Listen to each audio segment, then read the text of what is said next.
देखिए छात्रों, इस वैद्युत विभव वाले पाठ की अंतिम हेडिंग और सबसे बड़ी, सबसे थोड़ी सी प्रमुख हेडिंग है ये, जिसको आप लोग अच्छी तरह से समझ लें। इस हेडिंग में हमने माना है कि वैद्युत द्विध्रुव के निकट किसी भी बिंदु पर, न वो अक्ष पर है न वो निरक्ष पर है, कोई ऐसी जगह बिंदु है वो, उस पर वैद्युत विभव कितना होगा ये ज्ञात करना। तो इसके लिए हम कल्पना करते हैं कि हमारे पास एक वैद्युत द्विध्रुव AB है, जिस पर ऋण Q और धन Q आवेश रखे हुए हैं। धन Q आवेश रखे, इनके बीच की दूरी 2L है। इसका मध्य बिंदु C है, तो C के दोनों तरफ दूरी LL बढ़ जाती है और C से थीटा कोण बनाते हुए R दूरी पर बिंदु P है। प्रमुख बात समझ ना, थीटा कोण बनाते हुए R दूरी पर बिंदु P है। किसके साथ कोण थीटा बन रहा है? P के साथ, क्योंकि द्विध्रुव आघूर्ण जो है वो ऋण से धन की ओर होता है, उसके साथ कोण थीटा बन रहा है। इस बिंदु P पर हमको विभव भी ज्ञात करना है। तो फिर बात वही पुरानी आ जाती है कि A सिरे पे रखे ऋण Q आवेश के कारण कितना विभव यहाँ उत्पन्न हो वो निकाला जाए, और धन Q आवेश जो B पर रखा इसके कारण विभव कितना उत्पन्न होगा उसे निकाला जाए, और दोनों को जोड़ लिया जाए। आप जानते हो कि विभव निकालने के लिए दूरी चाहिए, और A से P तक की दूरी अलग है और B से P तक की दूरी अलग है यहाँ पर। तो यहाँ पर एक नया तरीका हम अपनाते हैं कि अगर ये कोण थीटा है तो ये कोण भी लगभग थीटा होगा, क्योंकि जो L लंबाई है बहुत छोटी है, 2L लंबाई बहुत छोटी है, इसलिए दोनों कोण लगभग बराबर होंगे। अब हमने मध्य बिंदु C से रेखा AP पर एक लंब डाल दिया जो M पर जाके गिरता है, और इसी तरह B बिंदु से भी हमने इस रेखा CP पर एक लंब डाल दिया जो M पर जाके गिरता है। अब हमने माना कि भाई ये हमें दी है 90 अंश के सामने वाली भुजा L, और ये कोण थीटा जिसके सामने ये लंब हुआ, तो फिर ये वाली भुजा चाहिए हमको AM, जिसे हम आधार कहते हैं, क्योंकि AM निकल आएगा तो इसमें CP जुड़ जाएगा और A से लेकर P तक की दूरी हमको प्राप्त हो जाएगी। तो फिर AM का मान कितना आया? L cos थीटा हमने हल कर लिया। तो जो है cos थीटा का फॉर्मूला लगाया, AM निकाल लिया। AM को हमने C से लेकर P तक की दूरी में जोड़ दिया, तो ये बन गया R धन L cos थीटा A से लेकर P तक, और इस दूरी को हमने सूत्र में रख दिया। तो अब आवेश कैसा था हमारा? -Q, तो -Q बटे AP का मान रख दिया समीकरण 1 पर।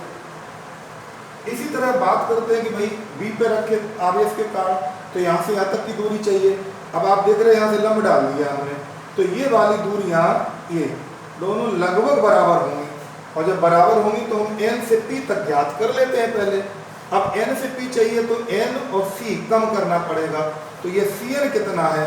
तो फिर से वही बात रिपीट कर दी कि भाई ये L है, 90 अंश के सामने कर्ण है, तो आधार होगा L cos थीटा, और यहाँ से यहाँ तक की दूरी कितनी टोटल?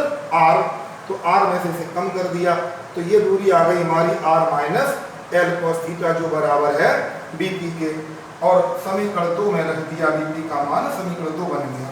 अब दोनों विभव को जोड़ लिया हमने, तो जैसा कि पहले आपने अच्छी में विभव जोड़े थे, तो उसमें क्या किया था? कॉमन कर लिया था मान, और उनका शेष मानों का लघुत्तम ले लिया, और लघुत्तम लेने के बाद आपने यहाँ इसमें वर्गांतर के फॉर्मूला लगा दिया, तो ये बन गया R वर्ग माइनस L वर्ग cos वर्ग थीटा।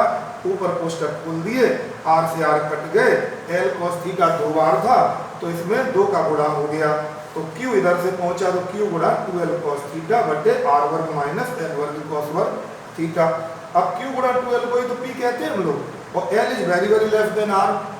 L तो बहुत छोटा, L वर्ग और छोटा हो गया, तो जहाँ L वर्ग लिखा था वो नगण्य हो गया, नगण्य माने गणना लायक नहीं, 0 है वो, तो उसकी जगह हमने 0 रख दिया, और जब रख के हल किया तो ये सूत्र मिल गया हमको 1/4 पाई एप्सिलॉन 0 के P cos थीटा बटे R वर्ग, मात्रक इसका बोल्ट मिला। और आप जानते हैं कि हमको तो जो इंटर में सवाल लगाने हैं वो y और निर्वात में लगाने हैं, तो इसलिए हम थोड़ा सा आगे बढ़ते हैं यहाँ से।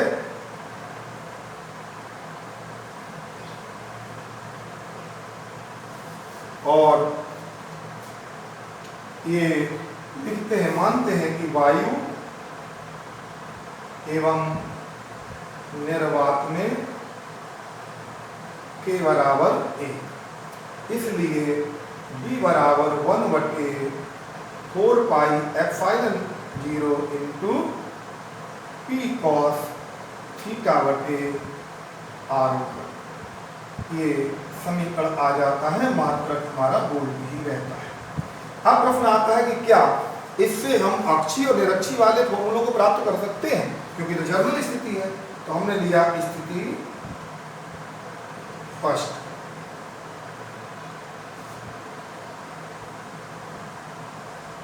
अक्षीय स्थिति में, जब अक्षीय स्थिति में ये बिंदु P यहां कहीं आएगा तो ये थीटा का मान घट करके 0 हो जाएगा, तो थीटा इक्वल टू 0 अंश। इसलिए cos थीटा बराबर cos 0 बराबर 1 हो जाएगा। तब हमारा जो सूत्र है v बराबर 1/4 पाई एप्सिलॉन 0 इंटू पी बटे आर वर्ग आ जाएगा। यही सूत्र आपने पीछे पढ़ा था। और इसी तरह हम स्थिति 2 में बात करते हैं कि अगर हमारा बिंदु P निरक्ष पर हो तो जब निरक्ष पर यह P बिंदु होगा हमारा, तो निरक्ष होती है लंबवत, तो थीटा का मान 90 अंश हो जाएगा। अतः cos थीटा बराबर cos 90 डिग्री बराबर 0, इसलिए b इक्वल टू 0। यही आपने निरक्षीय वाली स्थिति में प्राप्त किया था।